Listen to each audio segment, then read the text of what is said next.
Ini akan terambil dari Matius pasal yang ke-22 ayat yang ke-14. Demikian sabda Tuhan. Sebab banyak yang dipanggil tetapi sedikit yang dipilih. Banyak yang dipanggil tetapi sedikit yang dipilih. Itu artinya bahwa Tuhan pun, Allah yang sempurna itu adalah Allah yang selektif, Allah yang punya kualifikasi tertentu untuk masuk ke golongan pilihan. Dan ini adalah perkataannya sendiri. Banyak yang dipanggil, sedikit yang dipilih. Berarti ada kategori di sana, ada filter, ada sortir di sana. Ternyata Tuhan pun seperti itu. Dia pribadi yang selektif. Dan Tuhan pun suka dengan yang namanya dipilih. Kalau Tuhan pun suka dipilih, suka kata dipilih. Apalagi kita dipilih jadi penyuluh pun kita sudah suka cita, senang. Dipilih jadi kepala seksi pun senang. Tapi ada yang tidak senang, jadi mengundurkan diri, ada yang begitu. Jadi dipilih, kata dipilih itu adalah kata favorit, kata yang kita suka. Dipilih jadi parhubas, dipilih jadi ketua parhubas, apapun. Bahkan di Yohanes 15 ayat 16 dikatakan bahwa bukan kamu yang memilih aku, kata Tuhan, tapi akulah yang memilih kamu. Jadi kategori ada di Tuhan, standar ada di Tuhan. Orang-orang yang mau dia pilih, otoritasnya itu ada di Tuhan, bukan di kita. Standarnya ada di Tuhan, bukan kamu yang memilih aku, tapi aku yang memilih kamu. Otoritasnya ada pada Tuhan. Kalau seperti itu, kenapa rupanya ada sortiran, ada seleksi, banyak yang dipanggil, sedikit yang dipilih? Ada apa di wilayah pilihan itu? Kalau sudah masuk ke kategori pilihan, masuk ke wilayah, ke daerah pilihan itu, ada apa di sana? Berkat Tuhan apa di dalam pilihan itu? Coba kita lihat di Roma 8 ayat yang ke-33 sampai 34. Roma 8 dikatakan seperti ini, kalau sudah dipilih. Roma 8 ayat 33. Siapakah yang akan menggugat orang-orang pilihan Allah? Jadi kalau kita sudah masuk ke wilayah pilihan itu, nggak tergugat lagi, nggak tergoyahkan lagi. Kalau bahasa Samosir, dan terhutu manangisi, nggak tergoyahkan.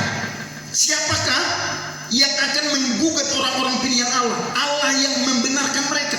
Siapakah yang akan menghukum mereka? Ada kekebalan hukumnya, ada hak imunitasnya. Dia punya imun yang kuat, yang mumpuni. Kalau virus yang sekarang ini COVID-19, kalau imun tubuhnya kuat, maka COVID itu nggak akan mampan. Dia itu mampan kepada orang yang imun tubuhnya, kekebalan tubuhnya itu lemah. Makanya mayoritas yang meninggal itu karena corona itu 60 tahun ke atas. Itu pun karena punya penyakit bawaan. Jadi orang pilihan itu dikatakan Allah yang membenarkan, jadi nggak bisa dihukum. Allah yang membenarkan mereka. Siapakah yang akan menghukum mereka? Ayat 34 terakhir, Kristus Yesus yang telah mati, bahkan lebih lagi yang telah bangkit, yang juga duduk di sebelah kanan Allah, yang malah menjadi pembela bagi kita. Pembela. Jadi ada 3 berkat Tuhan kalau kita sudah ada di wilayah pilihan itu. Tidak tergugat lagi, tidak terhukum, dan Allah menjadi pembela.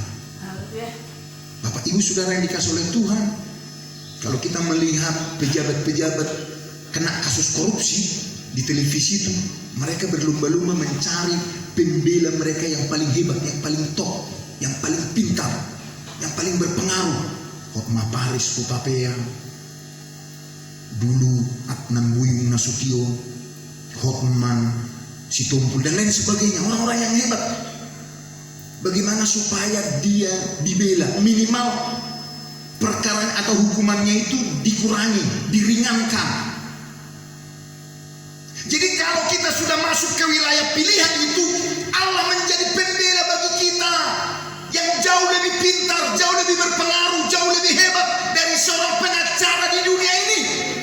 Jadi kalau ada perkara kita, perkara apapun, perkara sakit penyakit, perkara rumah tangga, perkara ekonomi, pastikan kita ada di wilayah pilihan Tuhan, maka Allah menjadi pembela bagi kita. Dan pembelaannya bagi kita real, nyata, biarpun tidak bisa dilihat oleh mata jasmani, tapi bisa dirasakan oleh mata iman kita. Kita rasakan dia membela kita, membelai kita. Allah menjadi pembela bagi kita kalau kita sudah masuk ke wilayah pilihan itu. Kalau seperti itu, orang-orang seperti apa yang dipilih Tuhan? Nah, ini masalahnya. Orang-orang seperti apa yang dipilih Tuhan? 1 Korintus 1 ayat yang ke-27 sampai 28. Ini orang-orang yang dipilih Tuhan. Tetapi apa yang bodoh bagi dunia dipilih Allah. Yang pertama yang dipilih Allah yang mana? Hah? Susah memang orang bodoh. Yang banyak itu merasa pintar, merasa jago. Yang dipilih Allah itu adalah orang-orang yang bodoh. Tetapi apa yang bodoh bagi dunia dipilih Allah untuk memalukan orang-orang yang berhikmah. Jadi kalau kita di hadapan Tuhan harus merasa bodoh, merasa nggak ada apa-apanya, merasa nggak tahu apa-apa. Itu yang dipilih Tuhan. Kalau merasa dia punya nilai, dia merasa udah pintar, udah tahu semuanya, udah tahu sedikit. Ini susah ini berjumpa dengan Tuhan. Tapi orang yang merasa bodoh, gak tahu apa-apa, dia datang ke gereja benar-benar bodoh. Dia mau belajar sama Tuhan. Kalau kita merasa pintar, mana mau kita diajari Tuhan? Apalagi yang khotbah itu, kalau kita ukur-ukur, kalau lebih sana, S2, S3, mana seorang jelas sekolahnya. Dan kalau masuk beliau, dan gue matanya, susah ini berdoa, susah jumpa dengan Tuhan. Jadi yang pertama yang dipilih Allah adalah orang yang bodoh. Seperti apa lagi? Tetapi apa yang bodoh dipilih Allah memalukan orang-orang yang beriman. Dan apa yang lemah bagi dunia dipilih Allah untuk memalukan apa yang kuat, yang lemah. Saya tanya dulu kita yang kumpul di sini. Siapalah kita di sini yang bodoh, tunjuk tangan. Kan gak ada, ini susah kan tunjuk tangan yang bodoh. Makanya susah dipilih Tuhan. Makanya banyak dipanggil, sedikit ya sedikit. Setelah tunjuk tangan 2 orang baru ikut.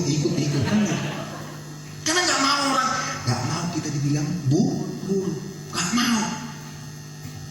Langsung tersinggung kita. Nah, masa dia yang lebih pintar dari, sedangkan saya sudah pejabat harian kepala seksi. Gak bisa, udah terbukti. Bukan menyinggung ini, tapi menyentuh sedikit.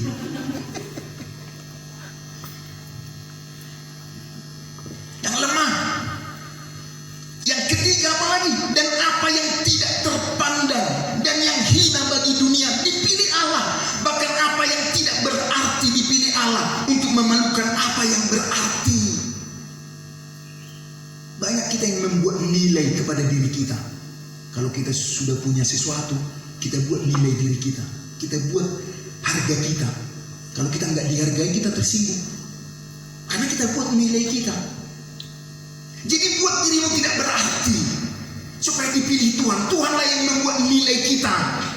Nilai ilahi ada pada kita. Kalau berani kita mengosongkan diri kita, itulah yang dipilih Allah. Maka kita datang kepada Tuhan karena kita tahu kita kosong, kita lemah, kita butuh Tuhan, kita perlu perlindungan Tuhan. Bapak Ibu Saudara yang dikasih oleh Tuhan, menurut saya situasi sekarang ini situasi bahaya, berbahaya. Ekonomi, kesehatan, berbahaya. baru saya tahu ini, di Israel itu ada sirene di beberapa tempat, bahkan seluruh penjuru di Israel itu, karena setiap hari Israel itu dihadapkan dengan peperangan dengan negara-negara tetangganya. Jadi kalau ada bahaya dari tetangga mereka, maka sirene itu akan bunyi, maka mereka akan masuk ke blunder, apa namanya itu, persembunyian di bawah tanah. Jadi setiap rumah bangsa Israel itu ada persembunyian bawah tanahnya, bunker. Jadi kalau sirene itu bunyi, mereka masuk ke sana, berlindung. Ini keadaan kita dalam keadaan bahaya. Perlindungan kita Tuhan, berlindung kepada Tuhan, datang kepada Tuhan. Coba lihat Perdana Menteri saja kena COVID-19 ini. Wali kota, gubernur, bupati kena, nggak ada jago-jagonya di sini masalah COVID-19 ini. Menteri pun kena. Jadi kita harus merasa kita perlu Tuhan, berlindung kepada Tuhan. Karena sekarang sirene berbunyi, ada tanda bahaya. Perlindungan kita Tuhan. Cepat-cepat datang kepada Tuhan. Ada beberapa, kenapa Nuh yang dipilih Tuhan? Kenapa Nuh? Karena banyak orang pada zaman Nuh, dikatakan dalam Kejadian 7 ayat 1, kenapa Nuh yang dipilih Tuhan, bukan yang lain? Dikatakan ayat yang 7, lalu berfirmanlah Tuhan kepada Nuh, masuklah ke dalam bahtera itu, engkau dan seisi rumahmu, sebab engkaulah yang kulihat benar di hadapanku di antara orang zaman ini. Sebab engkau, cuma Nuh yang dipandang Tuhan benar. Bayangkan saja diberitahu kepada Nuh, buat perahumu di gunung, aku akan mendatangkan air bah menutupi bumi ini. Semua berkata kepada Nuh, bodoh Nuh. Setiap hari orang berkata, gila Nuh. Setiap hari dia lewati salib, ica-ica, rehe-rehe,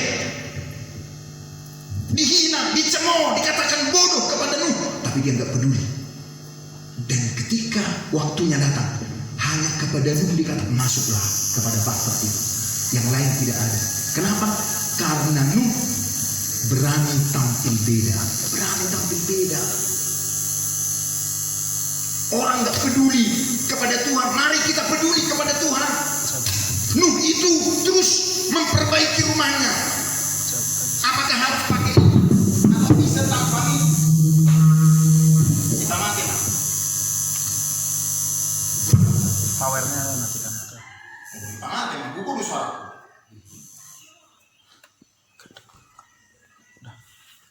Itulah kualitas yang dimiliki Nuh. Dia memiliki kualitas berbeda dari orang-orang sejamannya. Dan itu tidak perlu dipamerkan, dipertontonkan. Itu tidak perlu diucapkan. Tapi setiap hari dia buktikan dia orang yang berbeda dari orang lain. Dia hanya mendengar suara Tuhan. Itu kata Tuhan dia. Biarpun menuduh orang-orang sekitarnya dia bodoh. Mungkin orang berkata bodoh. Kita mengikut Tuhan ini. Kenapa Tuhan memilih Abraham? Pada zaman Abraham juga banyak orang. Kejadian 12 ayat 1-3. Berfirmanlah Tuhan kepada Abraham, pergilah dari negerimu dan dari sanak saudaramu dan dari rumah bapamu ini ke negeri yang akan kutunjukkan kepadamu. Hanya kepada Abraham, pindah. Karena akan saya serahkan negeri yang akan kutunjukkan kepadamu. Kenapa Abraham yang dipilih? Banyak bapak tuanya, bapak udahnya, banyak keponakannya. Kualitas apa yang dimiliki? Dikatakan ayat yang di atasnya, ayat pasal 11, ayat yang ke-30. Sarai itu mandul, tidak mempunyai anak. Di atasnya, apa ini sudah dikasih oleh Tuhan? Pada zaman Abraham itu adalah zaman poligami. Bisa beristri banyak. Hukum melegalkannya. Istri Abraham itu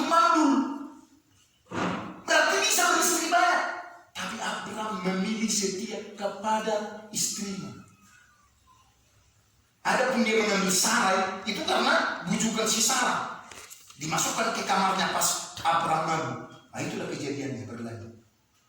Tapi biarpun istrinya mandul, dia tetap memilih.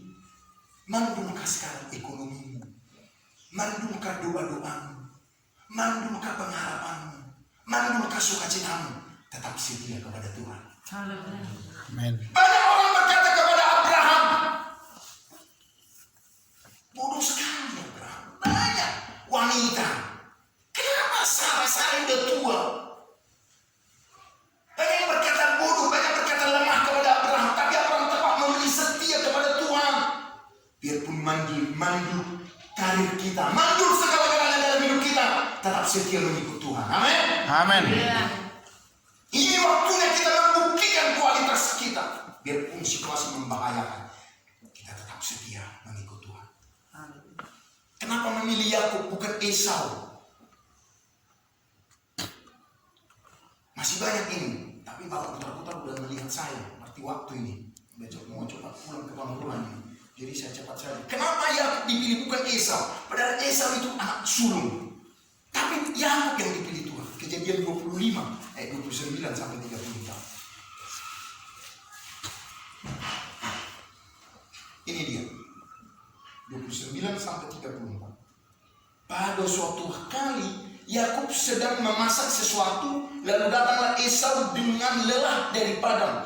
Ketika kata Esau kepada Yakub, berikanlah kiranya aku menghirup sedikit dari apa yang merah-merah itu, karena aku lelah. Itulah sebabnya namanya disebutkan Edom. Tetapi kata Yakub, juallah dahulu kepadaku hak kesulunganmu. Sahut Esau, sebentar lagi aku akan mati. Apakah gunanya bagiku hak kesulungan itu? Kata Yakub, bersumpahlah dahulu kepadaku. Maka bersumpahlah ia kepada Yakub, dan dijualnyalah hak kesulungannya kepadanya. Lalu Yakub memberikan roti dan masakan kacang merah itu kepada Esau. Ia makan dan minum, lalu berdiri dan pergi. Demikianlah Esau memandang ringan hak kesulungan itu.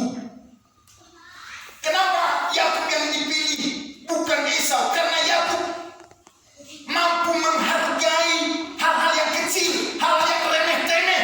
Menurut dunia ini, ngapain itu perlu dihargai? Esau, ngapain hak kesulungan? Sebentar lagi aku akan mati, buat apa aku itu? Tapi bagi Yakub, itu luar biasa berkat Tuhan.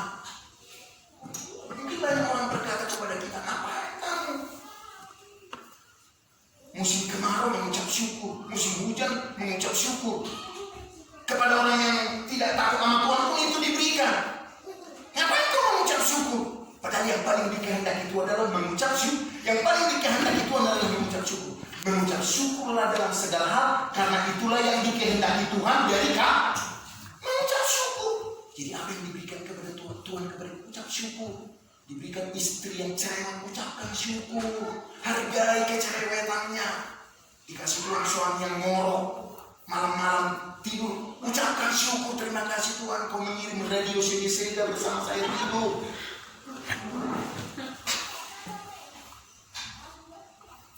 Apa hal yang kecil dalam hidup kita? Syukur. Gajimu yang 1 juta itu syukur. Makanya kena timbul pun bersemangat datang. Kenapa? Karena bukan uang yang kasih kita makan, Tuhan yang kasih kita makan. Amin. Amin. Banyak orang stres karena 1 juta gajinya. Sukacitalah. Makanya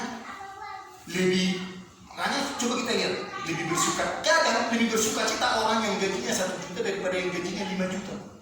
Kenapa? Yang 1 juta itu mengucap syukur, yang 5 juta terus beruntung menggerutu. Makanya lebih cantik-cantik penyuluh yang 1 juta ini daripada yang 7 juta. Itu masalah ucapan syukur. Yakub dipilih Tuhan, bukan Esau sulung. Dia punya segala, tapi dia nggak mau ucap syukur. Mengucap syukur dengan hal yang sederhana. Amin. Amin. Yang terakhir dalam perjanjian baru, yang terakhir, benar-benar yang terakhir. Gak gampang tersinggung, gak gampang marah, gak gampang kecewa, gak gampang putus asa. Matius 15. Itu yang dipilih Tuhan. Kategori-kategori yang dipilih Tuhan. Ada kualitas-kualitas yang dimiliki, maka masuk ke kategori pilihan itu. Maka berkat-berkat tadi menjadi miliknya, yaitu tidak tergoyahkan, tidak bisa dijama oleh hukum, tidak bisa terdakwa, dan Tuhan menjadi pembela. Tuhan mendampingi terus. Ada pendamping hukum, didampingi dalam keadaan lemah, dalam keadaan susah, terberkati atau tidak terberkati tidak masalah. Yang penting Tuhan ada bersama dengan kita.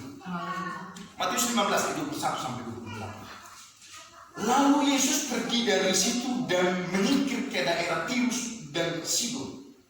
Maka datanglah seorang perempuan Kanaan dari daerah itu dan berseru, "Kasihanilah aku ya Tuhan, anak Daud, karena anakku perempuan kerasukan setan dan sangat menderita." Tetapi Yesus sama sekali tidak menjawab. Lalu murid-muridnya datang dan meminta kepadanya, "Suruhlah ia pergi, ia mengikuti kita," dengan berteriak-teriak. Jawab Yesus, "Aku diutus hanya kepada domba-domba yang hilang dari umat Israel." Berarti perempuan Kanaan ini bukan salah satu dari umat Israel. Padahal Yesus datang adalah untuk orang Israel. Tapi dia ngotot, gak gampang tersinggung. Dia datang kepada Yesus, dikatakan tadi Yesus tidak mempedulikan, tidak menjawab sama sekali, gak tersinggung dia. Katanya Tuhan, katanya Maha Baik. Masa orang saya udah tahu, kasih tahu penderitaan saya, udah kasih tahu saya butuh bertobat, tapi gak dipeduli, sombong ini. Bahkan murid-muridnya berkata, "Suruh dia pergi." Umpamanya datanglah kita ke sini tadi, karena saya nggak kenal tadi buru tangga itu. Ya suruh mana? Suruh dia pergi. Ngapain dia ikut ke mobil kita buru tangga itu? Yang kecil itu tadi. Tersinggung nggak? Alah sok. Jujur dulu. Tersinggung nggak kalau saya usir tadi dari mobil itu? Jujur dulu. Ini namanya yang bohong. Pasti tersinggung. Kalau saya datang ke sini diusir saya tadi, Pak, saya pecah simpul ini. Tidak masalahnya ya Pak. Dia akan tersinggung. Apa yang dia lakukan? Tetapi perempuan itu mendekat dan menyembah dia sambil berkata, "Tuhan, tolonglah aku." Malah perempuan itu semakin mendekat, semakin sungguh-sungguh, semakin serius datang kepada Yesus. Udah berapa tahun kita berdoa nggak dijawab Tuhan, seolah-olah Tuhan nggak tahu, seolah-olah nggak ada jawaban dari Tuhan. Apa kita mundur? Nggak ada artinya kok minggu, nggak ada artinya kok berdoa, nggak ada perubahan hidup, nggak dijawab. Ini nggak gampang tersinggung. Dia semakin serius, semakin rajin ke gereja, semakin rajin ibadah malam. Bukan semakin mundur, bukan semakin kecut, bukan semakin tersinggung, tapi semakin mendekat. Dan semakin mendekat perempuan itu, apa yang terjadi sama saya? Tetapi Yesus menjawab, ya, tidak patut mengambil roti yang disediakan bagi anak-anak dan memberikannya kepada anjing. Perempuan Kanaan ini sudah semakin dekat, sudah semakin serius, sudah semakin kasih hati kepada Yesus. Yesus langsung katakan lagi, tidak patut memberi roti yang sepantasnya untuk anak-anak diberikan kepada anjing. Artinya perempuan itu adalah Anjing. anjing yang nggak layak, nggak berarti. Wah. Coba kalau kita seperti itu, dibilang anjing, kita harus ngomong kita. Nggak disalam pun, nggak ramah pun pendeta. Pendeta kan serba salah. Gemuk pun pendeta pun, nelangi orang persembahan katanya. Serba salah, kurus pendeta. Sudah mau makannya pendeta. Ya subuh nape kurang enak. Tapi dia nggak tersinggung. Ayat 27 ini kualitasnya. Kata perempuan itu, "Benar Tuhan, namun anjing itu makan dari remah-remah yang jatuh dari meja tuannya." Ayat 8, maka Yesus menjawab dan berkata kepadanya, "Hai ibu, besar imanmu, maka jadilah kepadamu seperti yang kau kehendaki." Dan seketika itu juga anaknya sembuh. Amin. Seketika, artinya bagi Tuhan tak ada yang mustahil. Tuhan bisa sekejap mengubah nasib kita, mengubah keadaan kita, asal kita tunjukkan kualitas kita. Orang yang tidak gampang tersinggung, orang yang tidak gampang mundur. Sekali dua kali dapat tantangan, bahkan ini sampai 4 kali. Kata yang paling pedas keluar dari Yesus, tapi dia tidak mundur. Kita belum pernah mengalami seperti itu. Mungkin, tapi kalaupun ada, mari kita tetap setia kepada Tuhan. Maka ada lagu, saat ku tak melihat jalanmu, saat ku tak mengerti rencana, namun tetap ku pegang janji. Hatiku percaya, hatiku percaya, hatiku percaya. Jangan cepat kecewa kepada Tuhan, jangan curiga kepada Tuhan. Tetaplah percaya di dalam Tuhan ada jalan keluar. Tuhan masih hidup, Tuhan kita hebat, Dia Maha Kuasa. Amin buat firman Tuhan. Tuhan, konsep firman Tuhan, konsep Allah melalui Yesus adalah supaya kita satu, supaya kita menjadi satu. Sebab oleh demikian maka dunia tahu bahwa kita adalah milik Tuhan, bahwa kita adalah utusan Tuhan, bahwa kita adalah perwakilan Tuhan yang ada di dunia ini. Bukan menjadi sama, tapi menjadi satu. Itu berbeda. Sama seperti jari tangan ini adalah berbeda. Berbeda panjangnya, berbeda besarnya. Tapi ini tidak pernah menuntut untuk menjadi sama. Yang satu supaya seperti yang lain. Tapi kalau yang berbeda ini disatukan, ada satu kekuatan. Bisa mengerjakan, bisa menghasilkan sesuatu. Kalau yang berbeda ini disatukan. Bukan memaksakan diri supaya menjadi sama, tapi di dalam keperbedaan itu menyatukan. Oleh itu, Bapak Ibu Saudara yang dikasihi oleh Tuhan, betapa pentingnya kesatuan. Yang pertama, bagaimana supaya kita menjadi satu? Hendaklah kita tahu bahwa yang pertama kesatuan itu adalah ide dari Tuhan, ide dari surga. Allah menciptakan dengan keberagaman, tidak satu jenis binatang, tidak satu jenis manusia, tidak satu jenis tumbuh-tumbuhan, dan sebagainya. Justru di sana akan hadir kesatuan. Jadi kita harus menerima keberbedaan itu. Kita harus tahu bahwa itu adalah sesuatu yang lumrah dan wajar. Yang kedua, bagaimana kita supaya menjadi satu? Bagaimana kita terus merindukan kita satu di rumah tangga, di pekerjaan, di gereja, di lingkungan, di mana saja. Kita rindu ada kesatuan. Konsepnya atau rahasianya adalah kita berusaha menganggap yang lain ini, yang lain itu lebih utama dari kita. Menganggap yang lain itu lebih utama dari kita. Bukan kita yang lebih utama. Merasa yang lain itu lebih baik dari kita. Bukan merasa kita lebih baik dari orang lain. Lebih pintar, lebih berpengalaman, lebih rohani. Itu salah satu konsep dari kesatuan. Hendaklah kita tidak tinggi hati, tapi rendah. Yang kedua, yang ketiga, yang terakhir, bagaimana supaya kesatuan itu hadir, kesatuan itu ada. Apa bumbunya yang terakhir? Bumbunya yang menurut saya yang perlu kita buat di sana supaya kesatuan itu tercipta adalah harus adanya kebaikan. Berusaha berbuat baik. Ada pepatah berkata, kebaikan yang engkau lakukan itu tuliskanlah di atas pasir. Tapi kebaikan orang lain kepadamu tuliskan di atas batu. Artinya, kalau kita tulis sesuatu di atas pasir, kalau datang ombak, datang angin, itu akan hilang secepatnya. Tapi kalau kita tulis itu di atas batu, akan lama hilang dan susah hilang. Artinya kebaikan yang kita lakukan itu kepada orang, kepada sesama, kepada siapapun, lupakan itu. Jangan menuntut, jangan menghitung-hitung. Tapi kebaikan orang lain kepada kita harus kita ingat, harus kita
sehingga nama Tuhan terus termuliakan. Terpuji Engkau Bapa, di dalam nama Tuhan Yesus Kristus kami berdoa bersyukur buat kebenaran firman. Haleluya.